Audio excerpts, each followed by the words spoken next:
ഇതാണ് bread board. നമുക്ക് ഇതിൽ കുറെ പിൻസ് ഇങ്ങോട്ടും കുറെ പിൻസ് ഇങ്ങോട്ടും കാണാൻ പറ്റും. പക്ഷെ നമുക്ക് ഈ മുകളത്തെ പിന്നും താഴത്തെ പിന്നുമായിട്ട് ഒരു കോണ്ടാക്റ്റും ഇല്ല. നമ്മൾ മുകളത്തെ പിന്നിൽ കണക്ട് ചെയ്ത് കഴിഞ്ഞ് ഇങ്ങനെ പോകും. പക്ഷെ ഇങ്ങനെ പോകുന്ന സമയത്ത് ഒരു കുഴപ്പമുണ്ട്. ഇങ്ങനെ പോയി കഴിഞ്ഞ് കഴിഞ്ഞാൽ ഇവിടെ ഒരു ബ്രേക്ക് കാണാൻ പറ്റും, ഒരു വര കാണാൻ പറ്റും. അപ്പൊ നമ്മൾ ഇങ്ങനെ പോയി കഴിഞ്ഞ് കഴിഞ്ഞാൽ ഇവിടെ സ്റ്റോപ്പ് ആവും. അപ്പൊ നമുക്ക് ഈ റോ ഫുള്ള് ഒരു പോസിറ്റീവോ കൊടുക്കണമെങ്കിൽ നമ്മളൊരു ജമ്പർ ഇവിടെ ഇടേണ്ടി വരും. എന്നാലും നമുക്ക് ഈ പോസിറ്റീവ് കൊടുക്കാൻ പറ്റുള്ളൂ. നെഗറ്റീവും പോസിറ്റീവായിട്ട് ഒരു ബന്ധവുമില്ല. അതുപോലെ തന്നെയാണ് താഴെയും നെഗറ്റീവും പോസിറ്റീവായിട്ട് ഒരു ബന്ധവുമില്ല. പിന്നെ നടുക്കിൽ കുറെ പിൻസ് കാണാൻ പറ്റും, അതിന്റെ ഇടയിൽ ഒരു ഗ്യാപ്പും കാണാൻ പറ്റും. നമ്മൾ ഈ ഒരു പിൻസിൽ 1, 5, 10, 50 എന്ന് പറഞ്ഞാൽ അങ്ങനെ ഓർഡറിൽ പോവും.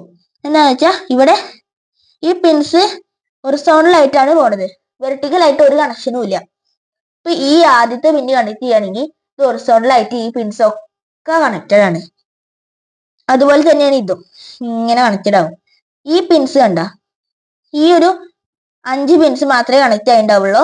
ഈ പിൻസിൽ ഒന്നും കണക്ടിവിറ്റി ഉണ്ടാവില്ല.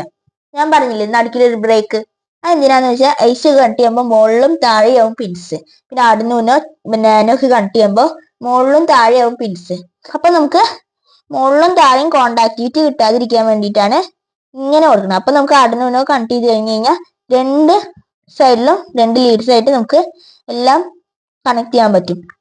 അപ്പോൾ നിങ്ങൾ 30 സെക്കൻഡ് കൊണ്ട് എങ്ങനെയാണ് ബ്രെഡ് ബോർഡ് യൂസ് ചെയ്യണതെന്ന് കണ്ടു.